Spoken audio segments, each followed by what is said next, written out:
देखिए, आज जो है सोचिए कि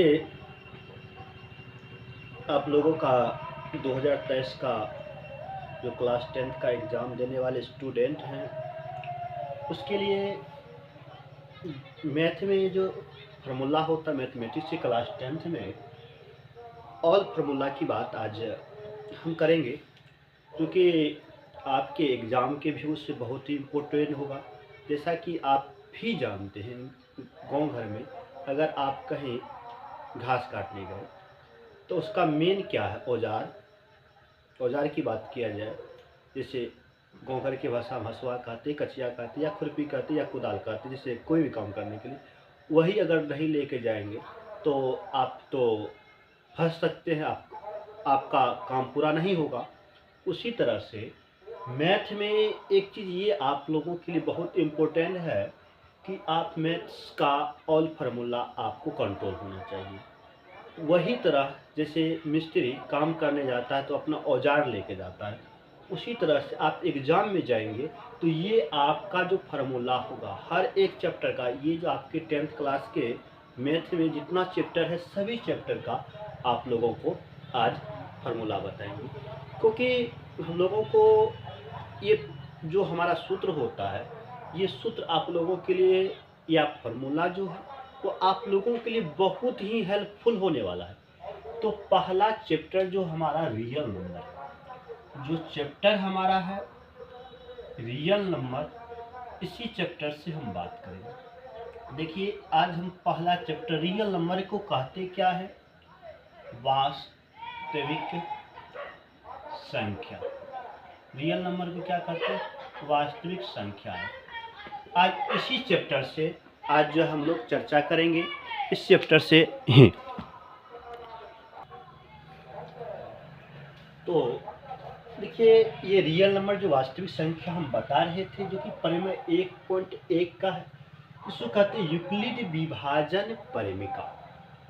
यूक्लिड विभाजन परिमेय क्या है? दो धनात्मक पूर्णांक a और b दिए रहने पर, अगर दो धनात्मक पूर्णांक अगर आपके पास a और b दिए रहने पे ऐसी अद्वितीय पूर्ण संख्या q और r विद्यमान है, तब होगा a बराबर B Q plus R. Zero जो है, हम आपको सिंपल भाषा में बताएंगे, जीरो आर के बराबर हो सकता है और जीरो से बड़ा आर का मान हो सकता है।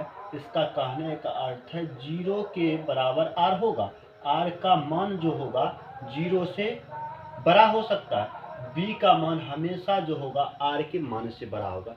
जिसे फाइटिंग करता कमजोर व्यक्ति जो है, तो हमारे पास जो कमजोर व्यक्ति, अगर हम कमजोर हैं तो अगर कोई फाइटिंग करने वाला ऑटोमेटिक हमको मार देगा। जैसे फाइटिंग करेगा तो जो फाइटिंग करता है वह उससे कम होता है, यानी कि बी से कम आर होगा, यानी बी अधिक होगा।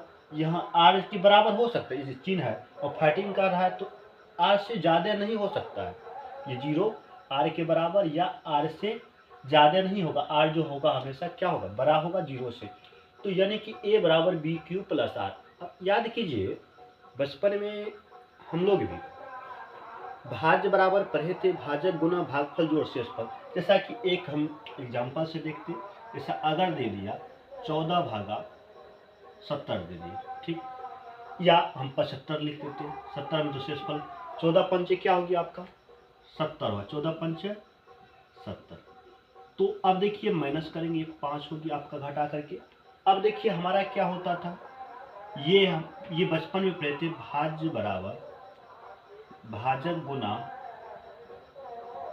गुना भागफल जोड़ शेषफल, जो कि हम लोग बचपन में पढ़े थे। भाज्य बराबर भाजक गुना जोड़ शेषफल। तो हमारा भाज्य क्या है? ये 75। तो भाजक क्या है मेरा? 14 है भाजक, और 15 इसको, ये भाजक, इसको भाजक को हम लोग भाज्य को ए से सूचित करते हैं, भाज्य को ए से, और भाजक को बी से, और भागफल को क्यू से, और शेषफल को आर से। यानी कहने का अर्थ है कि आपको सत्यापन चरणबद्ध में चलेंगे तो ये 75 आपका ये हो गया, बराबर सत्यापन जो बचपन में हम लोग करते वही कर रहे हैं। 14 गुना क्या करेंगे आप? 5 करेंगे, प्लस आप जो है आर का मान 5 है तो यह 5 लिखेंगे। देखिए जोड़ किसके बराबर हुआ ना। इसी तरह से हम लोग एचसीएफ निकालें, क्योंकि हम आप लोगों को पहले बता दिए हैं। इसमें आपको सिर्फ सूत्र का कॉन्सेप्ट क्लियर करते हुए निकल जाएंगे, जो थ्योरी होगा उसका हम इसमें पूर्ण रूपेण आपका इसमें कनेक्ट कराते हुए इस वीडियो के माध्यम से हम आपको बताने का कोशिश करेंगे। तो चलिए, ये हमारा भाज्य बराबर भाजक गुना भागफल जोड़ शेषफल। तो ये कभी कभी ऑब्जेक्टिव इस टाइप से भी दे सकता है, क्या कभी ये देगा। तो ये ऑब्जेक्टिव पॉइंट से व्यू से भी अच्छा है, और यूक्लिड विभाजन परिमेय का नियम है a बराबर बी क्यू प्लस आर। तो ये भाज्य बराबर भाजक गुना जोड़ भागफल जोड़ शेषफल। तो इसी तरह से हम लोग जो बनाए होंगे उसके लिए हेल्पफुल होगा, या नहीं बनाए हैं इस फॉर्मूला देख करके, ये नियम देख करके आप आगे बना सकते हैं। इससे आपको कोई दिक्कत वाली बात नहीं हो सकती है। अब हम बात करेंगे, क्या करेंगे, तो एचसीएफ निकालने की बात करेंगे। जो हमारे लिए एचसीएफ की बात करें तो जैसे कभी कभी देखिए, ये तो एचसीएफ निकालने के लिए यूक्लिड विभाजन परिमेय का नियम।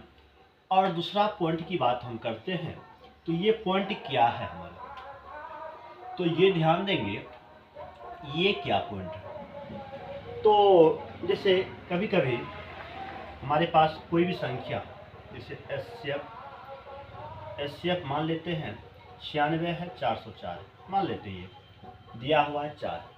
तो कह देगा एलसीएम 96 404 का मान क्या होगा। इसी टाइप का सूत्र निकालने के लिए क्या होगा, इसमें क्या होता है, तो एलसीएम निकालने के लिए जो हमारा सूत्र का प्रयोग करेंगे, जो हमारा दो संख्याएं हैं, दोनों संख्याओं का गुणनफल, दोनों संख्याओं का गुणनफल बटा जो एचसीएफ निकला है वह एचसीएफ लिखेंगे। तो ऑटोमेटिक निकल जाएगा, जितना दोनों संख्या 96 गुना, जैसे एक निकाल देखते हैं 96 गुना 404 बटा एचसीएफ कितना मेरा 4 से भगा देंगे 101, 96 गुना 101 करेंगे तो आपका 96 आएगा। इसी तरह से ये सब्जेक्टिव में आए या ऑब्जेक्टिव में आए, अगर एलसीएम निकालने के देंगे तो ये सूत्र देंगे। इस तरह से हम लोग निकाल सकते हैं। ये सवाल, ये सूत्र आप लोगों के एग्जाम के हेल्पफुल होगा, जो कि आपके एग्जाम के लिए बहुत ही पॉइंट के व्यू से बहुत ही इम्पोर्टेंट है। अब बात करते हैं आप लोगों से, जो हमारा इसमें फार्मूला है, सूत्र है, उसकी बात करें तो जो थ्योरी है उसी की बात आज सिर्फ चर्चा करेंगे। देखिए इसमें शांत अशांत आता, कब शांत होगा कब अशांत होगा, इस चैप्टर से हम बता रहे हैं। देखिए शांत कब हो सकता है, यदि भिन्न, आप लोग जान लीजिए भिन्न क्या है। भिन्न बराबर होता है अंश बटा हर। भिन्न बराबर क्या होता है, अंश बटा हर। ये भिन्न बराबर अंश बटा हर होता है। तो अंश बटा हर हुआ, तो आप ये जान लीजिए कोई भी भिन्न है, यदि किसी भी भिन्न, एक किसी भी भिन्नों, कोई भी भिन्नों के अगर हरों का अभाज्य गुणनखंड,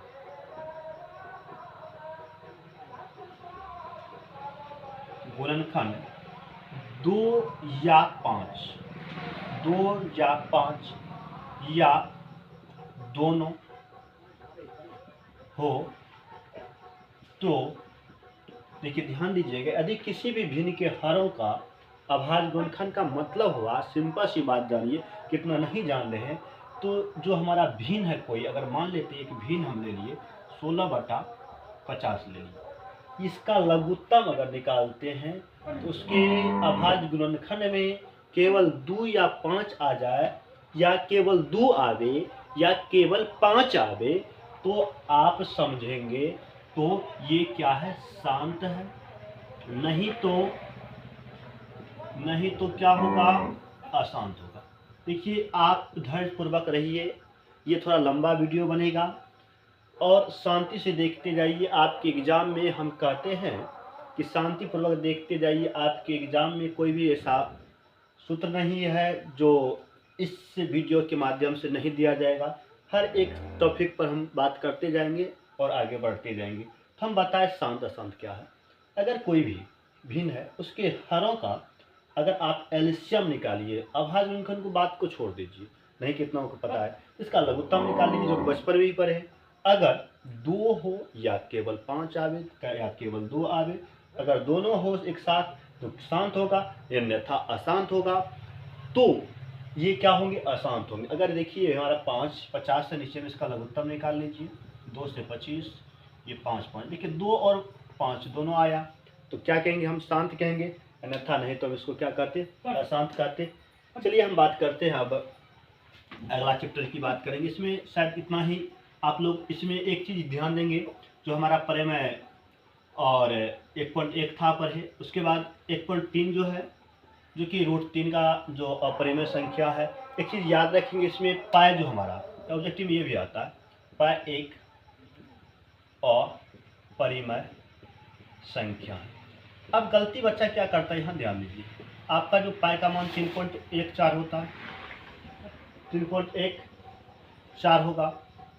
तो इसमें गलती क्या होता है बच्चों से, आप ये ध्यान रखिए, ये क्या आपका, ये बल्कि एक परिमेय संख्या, लेकिन बच्चा क्या करता वहाँ, वो पाई का ही तो मान है ये, तो कहता है क्या ये तो गलती, ये जो पाई का मान यहाँ परिमेय है, लेकिन ये यहाँ पाई का ही मान 3.14 होता है, लेकिन यहाँ पाई एक अपरिमेय संख्या, क्योंकि यहाँ पे इसका हम p/q के रूप में लिख सकते हैं, इसलिए आपका ये परिमेय संख्या है, नहीं तो ये परिमेय संख्या नहीं होता। तो इसी तरह से आप इस चैप्टर में जान सकते हैं। अब देखिए इसमें कौन कौन चीज़, क्या ऐसा बात है, कौन सा एक ऐसा सूत्र है जिसको जाने तो आपके लिए हेल्पफुल होगा। इससे देखिए आभास संख्या, आभास संख्या, ये सब चीज़ आप अपने खुद से कर लेंगे, क्योंकि बचपन की बात है। ये भाज्य संख्या है, ये सभी ऑब्जेक्टिव में पूछा जाता है। या सम संख्या, आपका सम संख्या, सम संख्या है, विषम संख्या है, विषम संख्या है, और सम हो गया, विषम हो गया। और बात करते जाते हैं, प्राकृतिक है, प्राकृतिक संख्या, और प्राकृतिक के बाद बात करें तो पूर्ण संख्या। इसी तरह से जो भी संख्या है उसकी चर्चा हम लोग करते हैं। देखिए आभाज्य क्या, इससे तो एक सवाल हमको जो लगता है शायद फिक्स ही फिक्स है, क्योंकि ये हर बार देखते हैं एग्जाम में, क्योंकि हम अभी नहीं, शायद बता देता आपको, 2018 से ही मैट्रिक एग्जाम लाते हुए आ रहे हैं बच्चे को, जो कि हर बार देखते हैं ऑब्जेक्टिव में ऐसा जो कि क्वेश्चन आता ही आता है। आभाज्य संख्या क्या है? जिसका मात्र 2 अपवर्तक हो, या अपने भाषा में कहिए ना, मात्र जो एक से कटे और खुद से ही कटे। जैसा कि आप जान रहे हैं, इसको हम डिलीट कर देते हैं, समझ में आ गया ना। एक अपरिमेय संख्या है, 3.14 एक परिमेय संख्या। यहाँ कंफ्यूज नहीं करेंगे, आप लोग इसे पूर्ण रूपेण ये कॉन्सेप्ट क्लियर करवाते जा रहे हैं। आप लोग ही कर रहे हैं, हम तो कुछ नहीं कर रहे। अगर हम कितनों पढ़ा दें, आप इस वीडियो को नहीं देखेंगे, आप इसको अध्ययन में नहीं रखेंगे, तो कुछ होने वाला नहीं है। कोई टीचर, सिर्फ टीचर का काम है मार्गदर्शन करना, आपका काम है करना। अगर आप करते हैं तो आपका रिजल्ट बेहतर होगा। क्योंकि एक चीज़ याद रखें, जब भी आप पढ़ते हैं तो ये ध्यान दीजिए, आप अपने काम पर 100% फोकस कीजिए। इसलिए फोकस कीजिए, अपने कर्तव्य से आप अलग नहीं होइए, आपका धर्म है, विद्यार्थी का कर्तव्य ही है बको ध्यानम, कागचेष्टा, स्वानिंद्रा, अल्पहारी। तो बको ध्यानम का मतलब क्या हुआ? आप बोगुला की तरह ध्यान दे के पढ़े। कागचेष्टा का मतलब कौवे जैसे आप चंचल रहिए। स्वानिंद्रा का मतलब हुआ जैसे कुत्ते का नींद होता है, जैसे थोड़ा सा आहार से जग जाता है। और विद्यार्थी जीवन में कम खाना चाहिए, अल्पाहार करना चाहिए। ये आपके डिपेंड से है कि आप कितना करते हैं। तो एक चीज़ याद ध्यान रखेंगे, जितना हम बताते हैं, जो भी टीचर जहाँ भी पढ़ते हैं, आप उस टीचर के बात को अमल करें। और क्लास में आप किसी से डिस्कस ना करें, मतलब दूसरे विद्यार्थी से पढ़ाने के टाइम में, क्योंकि आपका ध्यान तो भटकता ही भटकता है, और बगल में जो विद्यार्थी है आपका, उसका भी ध्यान भटकता है। इसलिए आप धैर्यपूर्वक अगर क्लास में टीचर की बात को सुनते हैं तो आप निश्चित सफल होंगे। एक बार की बात है, कृष्ण भगवान ने ये युद्ध के रण में जो हमारा अर्जुन जो थे धनुर्धारी, उसके बारे में बात करें तो वही जो है युद्ध के टाइम में होता क्या है, तो उसके पितामह युद्ध में आ जाते हैं। तो तीर चलाने से उस पर थोड़ा, क्योंकि उसके दादाजी लगते हैं, तो तीर चलाने में दिक्कत हो जाता है। तो उसको कहता है क्या, समझाता है। तो इसमें एक लाइन आप अपने लोग के लिए बहुत इम्पोर्टेंट है। क्या लाइन इम्पोर्टेंट है? तो ये इम्पोर्टेंट है कि कहा क्या कि देखिए, आपका काम है कर्म करना, फल आपके पास, फल की चिंता आप नहीं करें, फल आपको मिले या ना मिले, सिर्फ आप कर्म कीजिए। तो विद्यार्थी जीवन में है, आप खुद व खुद, हम कहते हैं कर्म करते जाइए, आपको निश्चित तौर से सफलता मिलेगी। आप सफलता का टेंशन मत लीजिए, जितना पढ़ाया जाता है कोई भी टीचर के द्वारा, उसको आप करते जाइए, यही आपका सफलता का राज है। चलिए हम बात करते हैं आभास संख्या का। देखिए आभास संख्या क्या है? जो एक से कटे और अपने आप से कटे, खुद से कटे। तो जैसा कि आपका 2 आभाज है, 3 भी आभाज है जो एक से कटता है, खुद से कटता है, 5 है, 7 है, 11 है, 71 भी है, 31 भी है, 29 भी है। इसी तरह से परीक्षा में ऑब्जेक्टिव में आएगा आभाज। भाज संख्या सबसे छोटी भाज संख्या आपका 4 है। इसी तरह से 4 है, 6 है, 8 है, 9 है, 10 है, 12 है। इसी तरह से जो भी है आपका, जो इसका 2 या 2 से अधिक अपवर्तक हो, इसका जो अगर लघुत्तम निकालते हैं, इसका अधिक हो जाए। सम संख्या किसे कहते हैं? जो 2, 4, 6, 8, जिसमें 2 से पूरा भाग लगे, जिसमें 2 से पूरा भाग ना लगे, उसे विषम संख्या।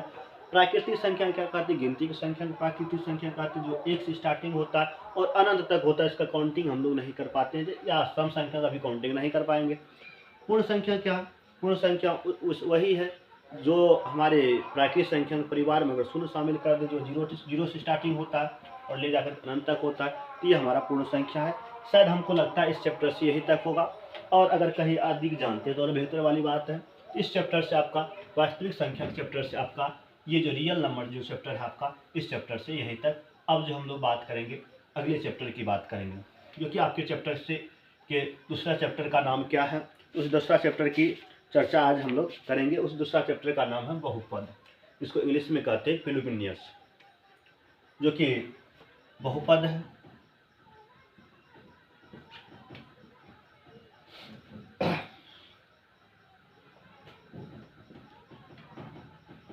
पोलिनोमियल्स। अब देखिए बहुपद ये चैप्टर है आपका, ध्यान देंगे इस चैप्टर में ऐसा कौन कौन मुख्य बात है जो कि आपके एग्जाम से, ऐसा कौन सा टॉपिक्स है जो आपके एग्जाम के व्यू से बहुत ही अधिक हेल्पफुल है, जो कि आपका चैप्टर नंबर ये दूसरा अध्याय है आपका। तो ये आपके एग्जाम्स के लिए क्या करने वाले हैं। तो देखिए इससे भी बहुत ही महत्वपूर्ण सवाल पूछे जाते हैं। ये सवाल क्या है, और सवाल की तो बात हम पहले बोल चुके हैं, नहीं करेंगे। इसमें मुख्य रूप से बात चर्चा क्या करेंगे, तो इसमें जो भी आपके स्टेटमेंट है, कथन है, जो थ्योरी है, उसी की चर्चा करेंगे, क्योंकि आपके एग्जाम से बहुत ही हेल्पफुल होगा। इसे देखिए, ध्यान दीजिए, रेखिक बहुपद किसे कहते हैं? घात 1, इसे जिसमें घात 1 हो। अब आप ये सोचेंगे घात 1 वाले बहुपद को, बहुपद घात 1 वाले बहुपद को क्या कहेंगे? रेखिक, रेखिक बहुपद। अब देखिए घात 1 वाले बहुपद क्या होते हैं। अब ध्यान देंगे घात 1 वाले बहुपद क्या होते हैं। जैसे इसका मूल रूप की बात करते हैं, ax + b, जिसे देखिए इसमें कुछ पावर नहीं तो 1, इसमें क्या है? घात 1 है ना। घात 1 वाले बहुपद को हम लोग रेखिक बहुपद कहते हैं। अब जहां तक बात करें तो घात 2 वाले बहुपद को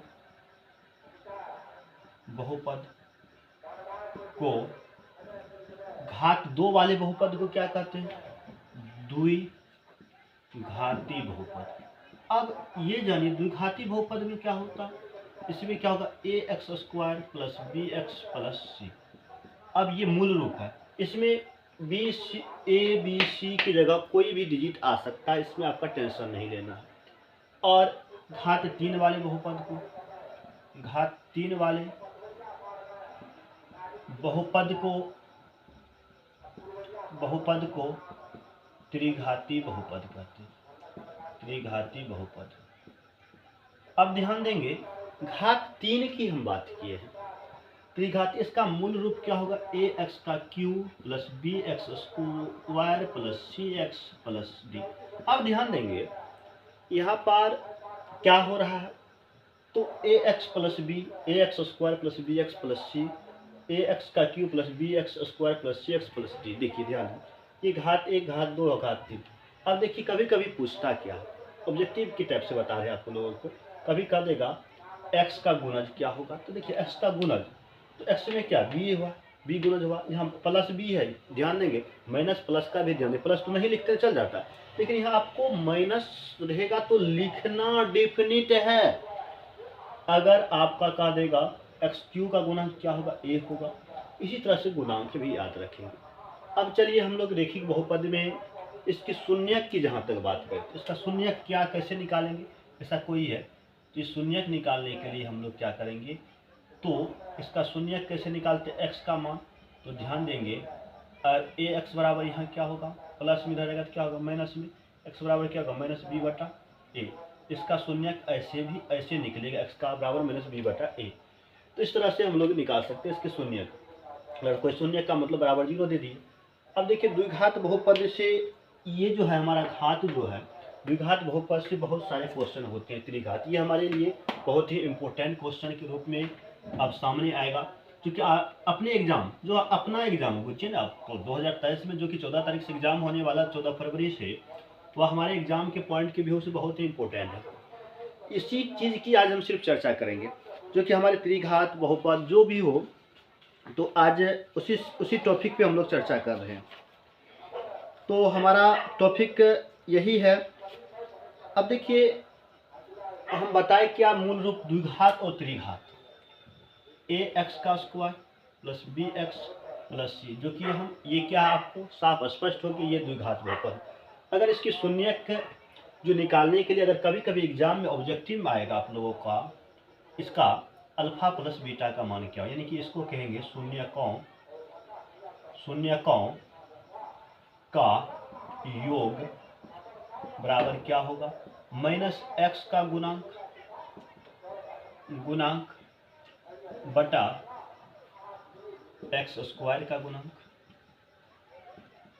अब देखिए इसको ऐसे हम लिखें, इसको ऐसे भी शून्यकों का योग को अल्फा प्लस बीटा बराबर और माइनस एक्स का गुणांक, देखिए एक्स माइनस एक्स का गुणांक, एक्स के आगे में क्या बी, प्लस माइनस क्या हुआ माइनस बी बटा एक्स स्क्वायर का गुणांक, एक्स स्क्वायर के आगे में क्या ए, यानी अल्फा प्लस बीटा बराबर माइनस बी बटा ए भी लिख सकते हैं। और शून्यकों का गुणनफल की बात करेंगे तो शून्यकों का गुणनफल की बात करें तो इसमें अचर पद बटा एक्स स्क्वायर का गुणांक। अब ध्यान देंगे अचर पद की बात करें तो अब देखिए अचर पद क्या हो सकता है, ये जिसमें एक्स सब नहीं लगा है, सिर्फ सी है, सी हमारा अचर पद है। एक्स स्क्वायर गुणांक मतलब एक्स स्क्वायर के आगे में जो है ये ए हो गया। शून्यकों का गुणनफल वही अल्फा गुना बीटा। अब एग्जाम में आपको ऐसे भी पूछ सकता, कोई दे दिया अंक जैसे 7x square plus 6x plus D या प्लस 7 दे दी, ठीक है। तब इसमें क्या हुआ, पूछ दिया कि आप जो है अल्फा प्लस बीटा शून्यकों का योग ज्ञात कीजिए, डायरेक्ट माइनस बी बटा ए, तो माइनस बी बटा ए, तो ये हमारा ए है, ये बी है, ये सी है, माइनस बी बटा ए, तो यहाँ अल्फा प्लस बीटा का मान पूछा है तो माइनस बी बटा ए, तो माइनस 6, ए का मान 7 हो गया आंसर आपका। अब गुणनफल पूछेगा सी बटा ए, तो सी मेरा है, सी क्या हमारा 7 और ए का मान क्या हमारा 7, 7 7 कैंसिल बराबर 1। इसी तरह से ये आपका द्विघात समीकरण से क्वेश्चन आता है। तो देखिए इस टाइप से भी क्वेश्चन आएगा। और देखिए कितना क्या करता है, त्रिघात से भी क्वेश्चन होता है, लिखा रहता है नीचे में, एग्जाम पॉइंट व्यू से नहीं है, लेकिन आपके एग्जाम में त्रिघात से भी क्वेश्चन रहेगा। ये आप निश्चित तौर से डेफिनेट रखिएगा, क्योंकि आपके एग्जाम में त्रिघात से पूछना ही पूछना है। क्योंकि देखते हैं, क्योंकि हम पहले बता चुके हैं, क्योंकि हर बार क्वेश्चन का कम से कम आप क्वेश्चन बैंक को जरूर देखिए किस टाइप का क्वेश्चन पूछा गया। तो ये क्वेश्चन को देखना,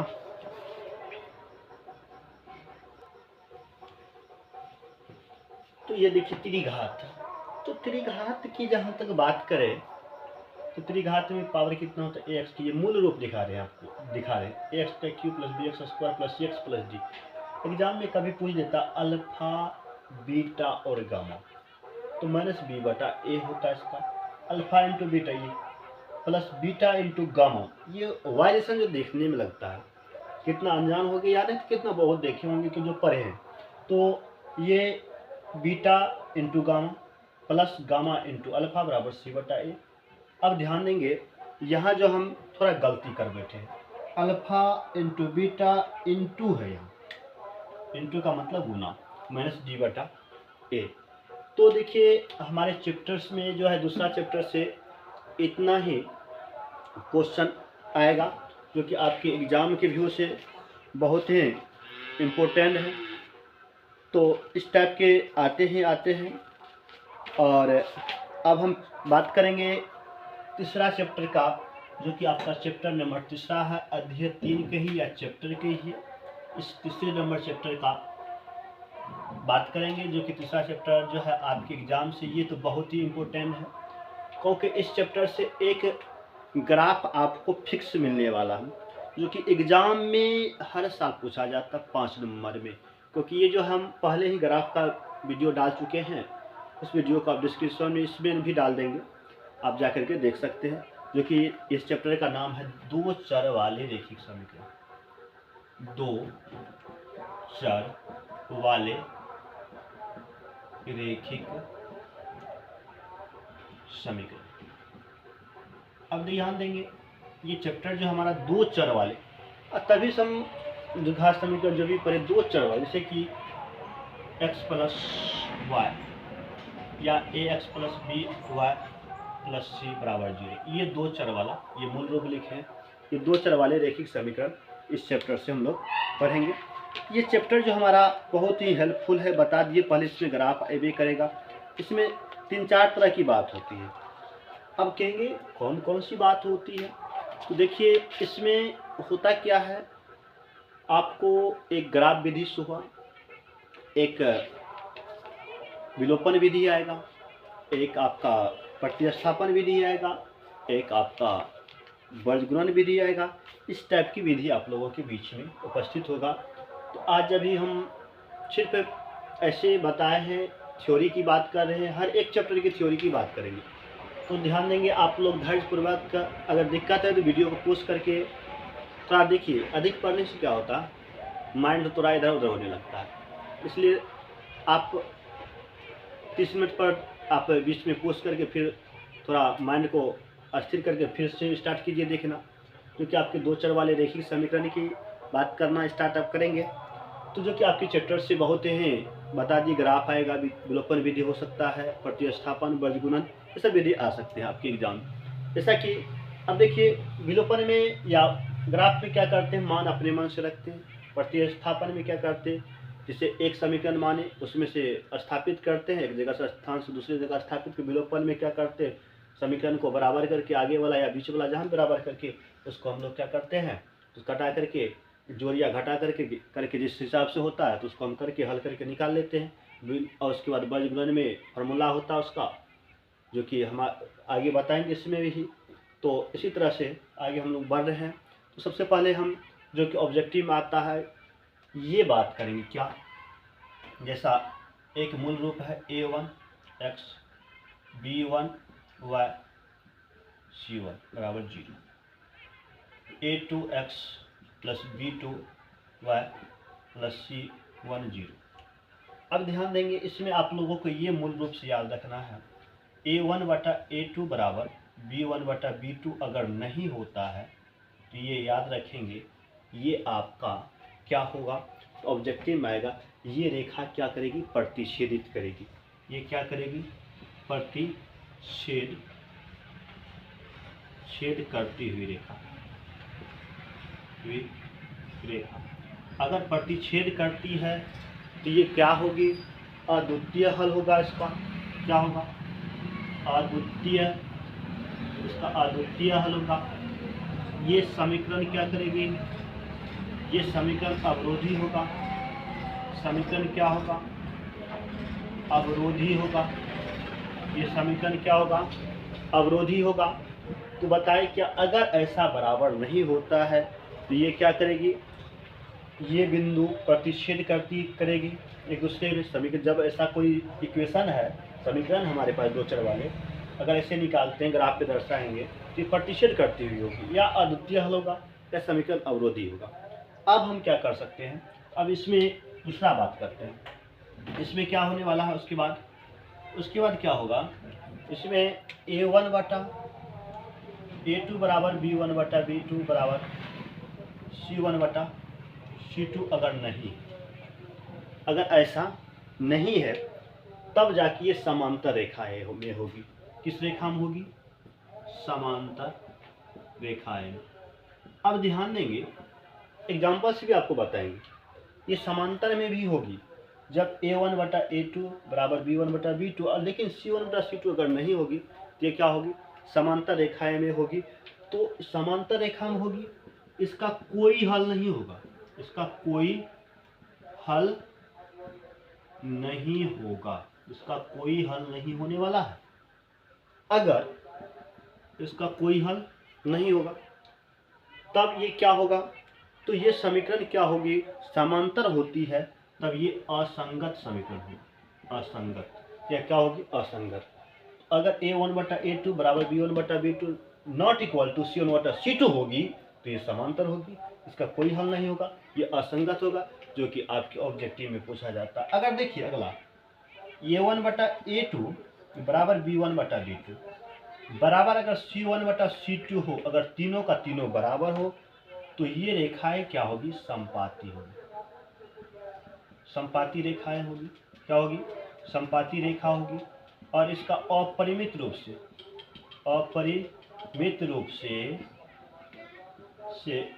अनेक हल होंगे। और तीसरा नंबर में ये रेखाएं, ये समीकरण क्या होगी? संगत होगी। तो इसमें आपके एग्जाम में इस तीन तरह के आते हैं, एक तो आपका प्रतिच्छेदित है, एक तो समांतर है, एक संपाती। प्रतिच्छेदित में स्टार्टिंग टाइम में क्या होगा? आपका बराबर नहीं होगा, और समांतर में क्या होगा? स्टार्टिंग में बराबर होगा, लास्ट में बराबर नहीं होगा। अगर तीनों बराबर है तो आपका संपाती है। चलिए अब हम बात क्या करेंगे? अब देखिए, हम बताए थे लास्ट में कि आपको वर्ज गुणन विधि बताएंगे। अगर वर्ज गुणन विधि की जो चर्चा करेंगे, इससे देखते इधर 2020, 21 और 22 में ये वर्ज गुणन विधि से एग्जाम में आया हुआ क्वेश्चन, जो कि आप लोगों को जानना जरूरी है। अगर यहाँ हमारा x है, यहाँ y है, कुछ नहीं तो एक देंगे। चलिए ध्यान दीजिए, B1 B2 C1 C2 ऐसा लिखेंगे, A1 A2 B1 B2, याद नहीं करेंगे आप। ध्यान दीजिए, B1 B2 ये इससे कोना कोनी गुना करते जाएंगे, ऐसे बैठा देंगे। अब देखिए, B1 B2 C1 C2 A1 A2 B1 B2, शुरू में B1 B2, लास्ट में B1 B2, B1 के बाद C1 C2 A1 A2। अब यहाँ x है तो ये x दीजिए, यहाँ y है तो y दीजिए, 1 है तो 1 दीजिए। अब देखिए, इसका सूत्र क्या होगा? वर्ज गुणन विधि है, वर्ज गुणन विधि हो रहा है, वर्ज गुणन विधि। तो इस विधि से बात करते हैं हम लोग। तो x बटा क्या है आपका? B1 C2 minus B2 C1। कोष्ट में आप सोचेंगे कोष्ट में क्यों देंगे? कोष्ट में इसलिए देंगे तो अगर कभी भी माइनस प्लस होगा तो आपको समस्या नहीं होगा। तो उसके बाद y है C1 A2 minus C2 A1 बराबर 1 बटा A1 B2 minus A2 B1। तो ये आपके एग्जाम की व्यू से बहुत ही इंपॉर्टेंट है। इस तरह से भी लिख सकते हैं, ऐसा ये हम सूत्र निकालने का सिंपल। अगर याद नहीं है सूत्र डायरेक्ट तो बैठाइए, B1 B2 लास्ट में B1 B2, उसका C1 C2 A1 A2, कोना कोनी गुना कर जाएंगे, x है तो x बेटा, y तो y, और एक तो बैठा करके अपना मान बैठा करके निकाल सकते हैं। तो ये आज जो है आपका ये तीसरा चैप्टर का हुआ। अब जो है हम लोग चर्चा करेंगे अगले चैप्टर की। अब फिर जो है तीसरा चैप्टर जो खत्म हुआ, अब जो है उसका सूत्र खत्म, तो चौथा चैप्टर का सूत्र लाएंगे द्विघात समीकरण। देखिए आप एनर्जेटिक रहिए तो बहुत बेहतर रहेगा। तो चलिए अब जो है चैप्टर चौथा जो है द्विघात समीकरण। देखिए द्विघात समीकरण क्या है, तो द्विघात समीकरण का मूल रूप होता है क्या है, ए एक्स का square plus B x plus c. तो इससे जो हम द्विघाती सूत्र जो निकालेंगे, द्विघाती सूत्र सबसे पहले ये विवेचक डी निकाल लेते हैं। तो डी इसलिए निकालेंगे, अब देखिए ध्यान देंगे इसका डी क्यों निकालेंगे, डी बराबर बी स्क्वायर माइनस 4ac होता है। तो इसलिए देखिए इसका क्या होता है, बी माइनस 4ac ऐसा लिखे। क्यों ऐसा लिखे, देखिए इसका मान जो है 0 के बराबर हो सकता है, डी का मान जो होगा 0 से के बराबर हो सकता है, या डी भी लिख सकते हैं। इसका मतलब हुआ इसके 0 के बराबर हो सकता है, या बल्कि 0 से बड़ा होगा, 0 से कम होगा तो इसका मूल्य नहीं निकल सकता है। यानी अगर ऐसा है कि अगर ये ऐसा हो, ऐसा है ठीक, ये वास्तविक मूल्य में आएगा। अगर सिर्फ ये इसके बराबर है, ये आपका बराबर का मूल्य होगा।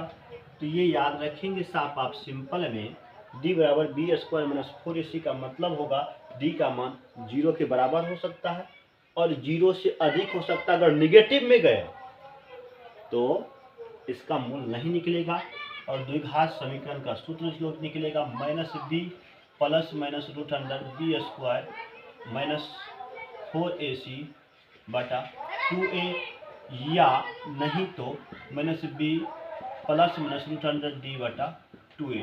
डी का मान निकाल लिए हैं तो इस तरह से आप लोग रख सकते हैं। इस चैप्टर में फिलहाल यही सूत्र आता है।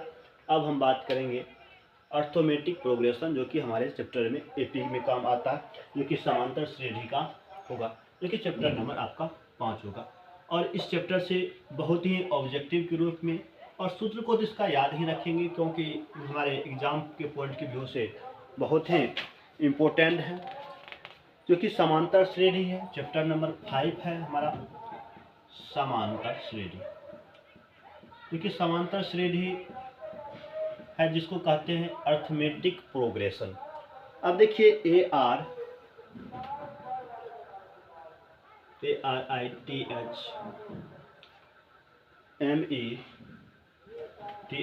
Arithmetic progression.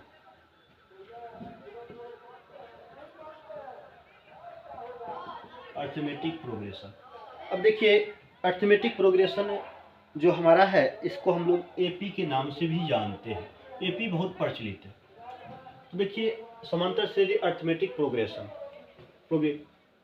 अब ध्यान देंगे एपी में ये ध्यान देंगे हमारा जो प्रथम पद होता है, प्रथम पद ये याद रखना, प्रथम पद A1 जो होता है इसको ए कहते हैं।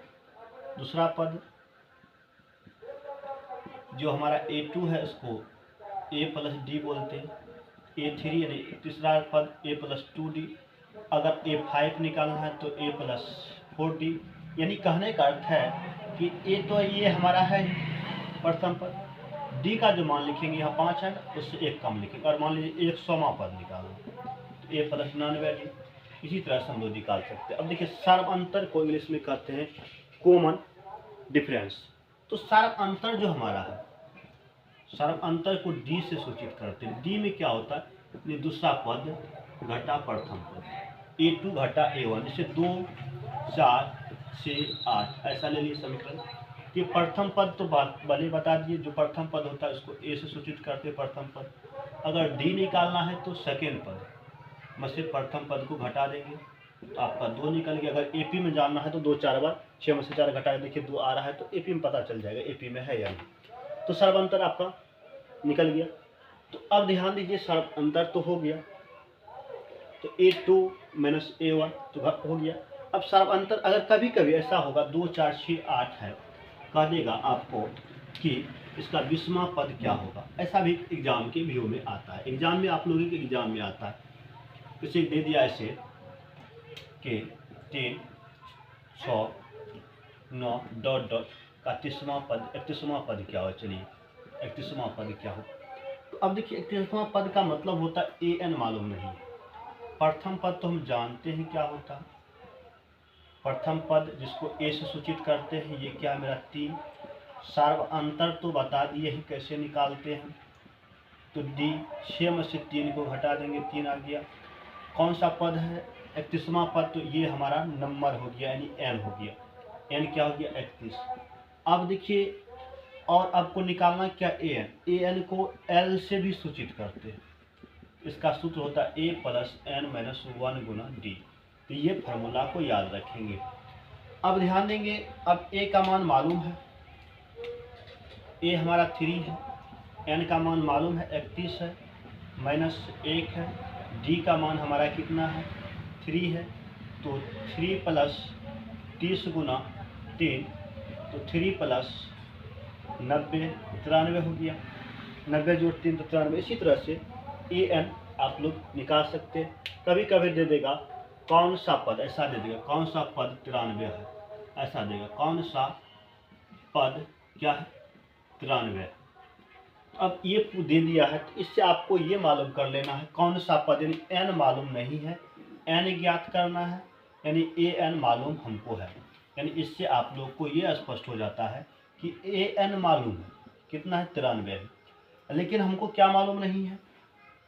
तो मालूम क्या नहीं है? तो ये मालूम इसमें हमको ये नहीं है कि एन क्या होगा, यानी कि एन क्या है ये नहीं मालूम है। तो इसी तरह से यानी कि ए एन बराबर ए प्लस एन माइनस 1 गुना डी, उस पर बैठा देंगे, एन का मान छोड़ देंगे और ऑटोमेटिक ए एन का मान, एन का मान छोड़ेंगे, डी का मान बैठा के 3 इधर से निकाल देंगे, इसे 93 हुआ। बराबर ए का मान कितना आपका? 3 प्लस एन का मान मालूम है तो एन का छोड़ देंगे 3। अब देखिए 93 बराबर 3 प्लस 3 गुना तो 3n minus 3 plus minus cancel, तो 3 से दादा देखिए 93 बराबर 3n। और ये बात देना जरूरी है आपको, या का चिन्ह। तो 3 का 3 31 दिया, 93, तो एन का मान क्या आ गया? 31वां पद। इसी तरह से हम लोग कौन सा पद का पूछेगा तो ऐसे निकाल दे, कभी ए का मान पूछ देगा, कभी डी का मान पूछेगा, तो इसी तरह से इसी सूत्र पर निकल जाएगा। अब देखिए कभी कभी क्या पूछता है? योग भी पूछता है। योग क्या है? अब देखिए किसी संख्याओं का योग की बात करें, जो कि हम लोग एस एन की बात करते हैं।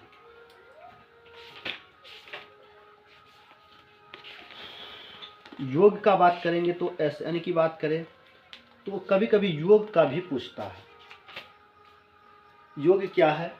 योग वाला सूत्र जो योग का, जैसे एस एन बराबर एन बटा 2 into 2a plus N minus 1 गुना डी, ये सूत्र भी पूछता है। इस टाइप से भी सवाल आप लोगों को एग्जाम में आएगा। जैसे दे देगा कि कभी कभी ऐसा दे देगा 24 है, 21 है और 18 है, डॉट डॉट का के कितने पदों तक जाए ताकि उसका योग कितना हो? 78। कितने पदों तक जाए कि उसका योग कितना हो? 78 हो। ऐसा पूछ दिया, ऐसा एग्जाम में पूछ दिया। इसका मतलब है कि ये जो आपका एस एन दिया हुआ, क्या दिया हुआ? 78। एस एन कितना दिया हुआ?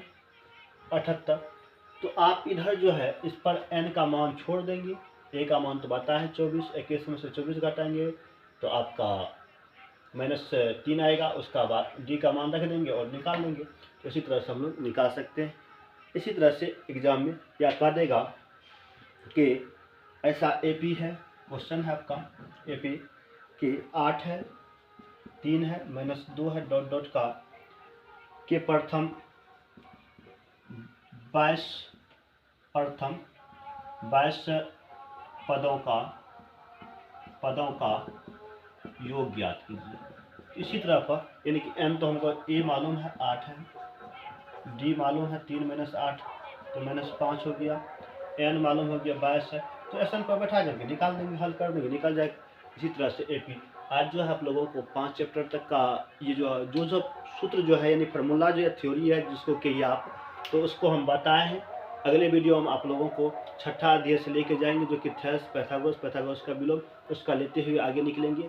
उसके बाद निर्देशांक ज्यामिति, कोऑर्डिनेट ज्योमेट्री, उसके बाद त्रिकोणमिति बताएंगे, तब त्रिकोणमिति का अनुप्रयोग बताएंगे, तब हम लोग 10वां अध्याय में चलेंगे त्रिभुज में, तब उसके बाद आपको हम रचना बताएंगे, तब ब्रह्माध्याय हम घुसेंगे। इसी तरह से आपका 3 वीडियो में ये आपका क्लियर कर देंगे। और आप निश्चित रहिए कि आपके एग्ज़ाम से बहुत ही इम्पोर्टेंट होगा। तो अगर आपको ये वीडियो हेल्पफुल लगे तो आप जल्द से जल्द वीडियो को अगर सब्सक्राइब नहीं किए हैं तो सब्सक्राइब कर लेंगे। और इसी तरह से आप अगले भी वीडियो देखने के लिए ऑल का बटन ज़रूर दबा देंगे। और आप अगर वीडियो डालेंगे तो आपके मोबाइल में पहला नोटिफिकेशन आपके मोबाइल पे ही गिरेगा, क्योंकि मेहनत आप लोगों के लिए ही करते हैं। धन्यवाद, आगे हम मिलते हैं उसके बाद।